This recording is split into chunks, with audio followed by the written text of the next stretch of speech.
Hi everyone, welcome to Eye to Eye. You know, one of the most dangerous places in Iraq is Baghdad's Sadr city, where American and Iraqi forces have been battling Shiite militias block by block. Lara Logan got a first-hand look at the operation and spoke with the U.S. commander heading it. How intense has the fight been that you've faced down here over the last week?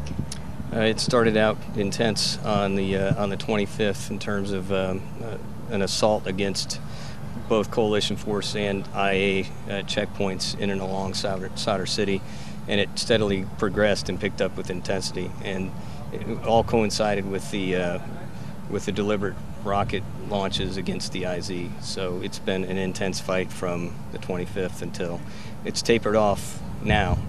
We have the rocket launch sites secure. Were you surprised at the ferocity of this fight?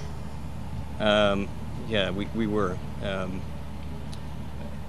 Initially, it was hard to determine if the rocket launches were just going to be a temporary initiative or offensive, and then when it was a sustained initiative, we continued to move to try and secure the rocket launch sites, and it just continually it did surprise us in terms of what we found here in Tharwa 1 now is a deliberately prepared defense that's taken weeks, if not months, to prepare, and complex ambushes with RPGs, small arms, and a lot of IEDs laid to to disrupt our forces and to destroy our vehicles and harm our men.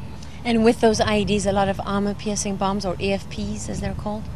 A lot of EFPs, a lot more conventional IEDs than we've experienced in this area in the past.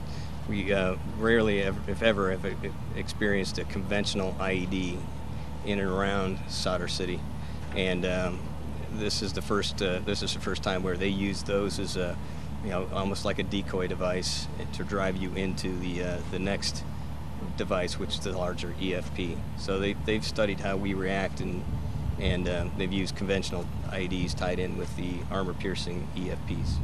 And at what cost to your guys? A lot of hard fighting, and obviously we've had a few vehicle losses, and I've lost 3 men over the course of this fight, 3 great soldiers, and started on day 1 with the loss of Staff Sergeant Gamboa and indirect fire attack that hit his vehicle, and so it's been a tough fight. Staff Sergeant Gamboa, Corporal Molina, and Corporal Candelo have all, paid with their lives to secure the population here in Tharwa. We're working hard to get the medical supplies in here, humanitarian aid, and all the assistance that we can right now. So the people understand that our #1 priority is still protect the population. Now you say #1 priority is to protect the population, but at the same time, civilian casualties, collateral damage. I mean, the U.S. has been accused of killing women and children in this fight in the last few days. What do you say about that? Well, I'm sure there's been innocent women and children that have been killed in the fighting throughout Baghdad, not just here, and it's absolutely unfortunate. No one wants to see that. We are all, most of us are family men. We have families of our own, so we sympathize with anything that would put our families at risk and with the Iraqi population. My response to that is that the individuals that started this put the Iraqi population at risk. They don't have the best interest of the Iraqi population at heart. They have their own interest in mind, and they put a lot of people at risk.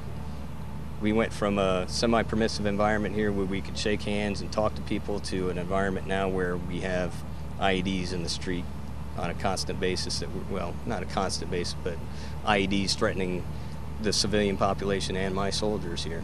When the enemy decides to turn an urban environment like this into a battle zone, they choose to put the population at risk. If they don't attack, we don't have to respond. So it's as simple as that.